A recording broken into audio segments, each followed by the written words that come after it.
আজি কি খাম? আমি মাংস খাম। আজি কি খাম? আমি মাংস খাম। মানে উপায় নাই, এইটোৰ ভল্টেজটো ওপৰৰ পৰা আহি ডাইৰেক্ট কৰিব লাগিব, তেলটো বেছি হয়।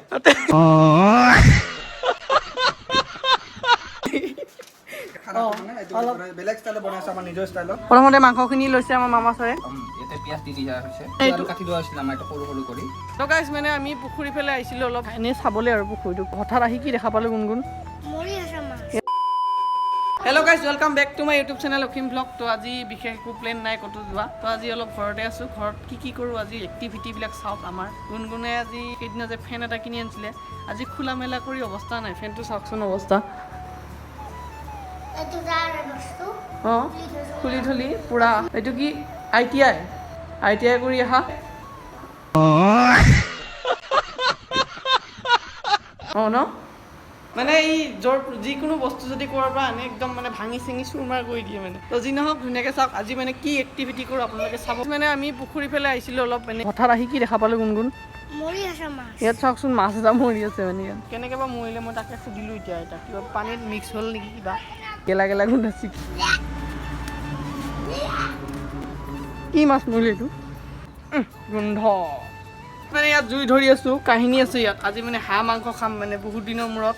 ইফালে আমাৰ মামা ছাৰে পূৰা পিঁয়াজ কাটিং কৰি আছে। আজি আমি হাঁহ খাম বুলি ভাবিছোঁ, অলপ বেলেগ ষ্টাইলত, অলপ নিজৰ ষ্টাইলত। লগাই যেতিয়া মই কেৰাহীটো বহাই দিওঁ ইয়াত বঢ়িয়াকৈ, আৰু মাংসটো লৈ আহোঁ। মাংসটো মানে কাটি থোৱা ৰেডিয়ে হৈ আছে, খালি বনাব লাগে, খাব লাগে। এতিয়া ভিডিঅ'টো শেষলৈ চাব একদম মানে।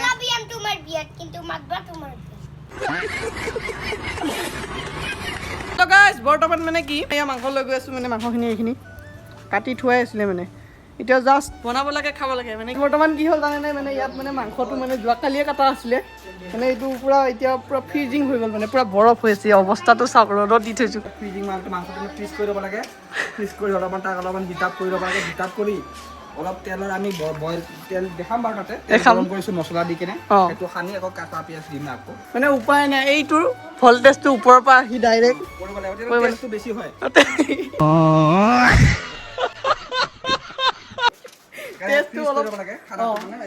বেলেগ ষ্টাইলত বনাইছে, আমাৰ নিজৰ ষ্টাইলত। এইটো কি বুলি ক'ম আমি, মাংসৰ অৱস্থা গাইছ, গোটেই বৰফ। আজি কি খাম? আমি মাংস খাম। আজি কি খাম? আমি মাংস খাম। এতিয়া মানে অলপ বেছি সোৱাদ হ'বলৈ মানে বস্তু এটা আনিব গৈ আছোঁ এতিয়া। সেই বস্তুটো হৈছে কি ধনিয়া বুলি কয়, এইটো মান ধনিয়া ন। তো এতিয়া মান ধনিয়া আনিব গৈছোঁ। মান ধনিয়া নে কি ধনিয়া, মানে কি আমাৰ বেলেগ ধনিয়া বুলি কওঁ আমি। এতিয়া কৌটা মাছ মৰিলে, এয়া চাওক এইটো। তো গাইছ এইবিলাক বাদ দিয়ক, মাছ চাছ মৰিলে। এতিয়া আমি আনিব গৈছোঁ ইয়াত মান ধনিয়া। এয়া তো গাইছ এইটো মানে বেছি সোৱাদ কৰিব মানে মাংসটো। এয়া দুখনমান ছিঙি লওঁ, খুব সুন্দৰ সোৱাদ হ'ব কিন্তু, খাই কিন্তু একদম অপূৰ্ব পাম আমি।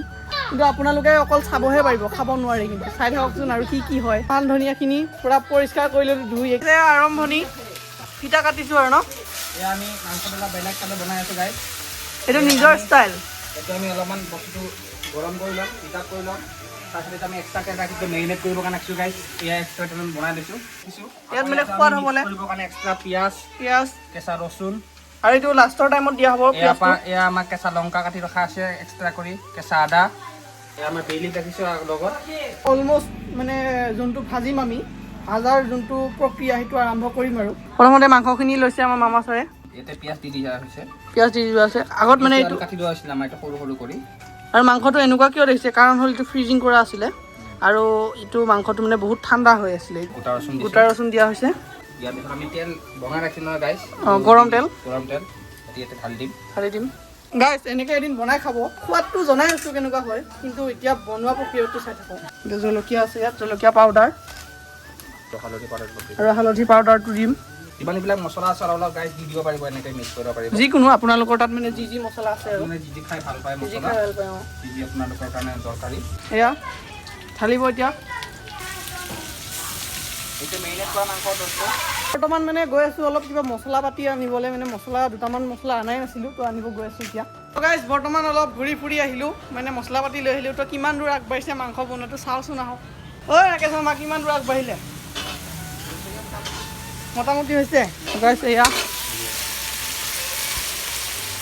আমন্ত্ৰিত অতিথি এজন আহি গ'ল তাৰ নামটো হৈছে কি কৈ দিয়ে মামা ছাৰ তাৰ নামটো হৈছে পাণ্ডে তই আমন্ত্ৰিত অতিথি আমাৰ ইয়াত মানে বহি আছে বৰ্তমান মানে আমাৰ একদম খানা পিনা ৰেডি হৈ গ'ল তো কৈ দিয়া খানাটো কেনেকুৱা হৈছে মামা ছাৰ একদম বঢ়িয়া পাণ্ডে বঢ়িয়া সোৱাদটো কেনেকুৱা হৈছে এইটো ক'লেই হ'ল সোৱাদটো বঢ়িয়া না সোৱাদটো কেনে দাদা সোৱাদ কেনে এই বঢ়িয়া তো গাইজ মই এবাৰ টেষ্ট কৰি চাওঁ কেনেকুৱা হ'ল মইতো খোৱাই নাই দেই গাইজ প্ৰথম বাইট মানে প্ৰথম মাৰিম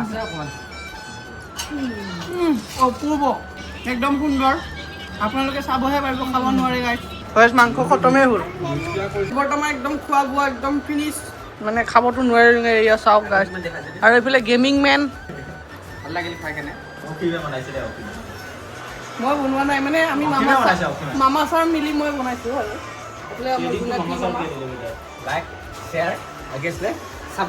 তো গাইজ আমাৰ ভাত পানী খোৱা হৈ গ'ল তো আজিলৈ ইমানে যদি ভিডিঅ'টো ভাল লাগিছে লাইক কমেণ্ট কৰি দিব আৰু এনেধৰণৰ ভিডিঅ' চাই থাকিব বিচাৰে যদি চেনেলটো ছাবস্ক্ৰাইব কৰি দিব আৰু এইকেইটা খাই বৈ পূৰা একদম গৈ আছে আৰু এই মামা ছাৰ যাওঁ বুলি কওঁ আজিলৈ যথেষ্ট এই বাই বাই বুলি কওঁ লাইক কমেণ্ট শ্বেয়াৰ ঠকি দিব অঁ বাই বাই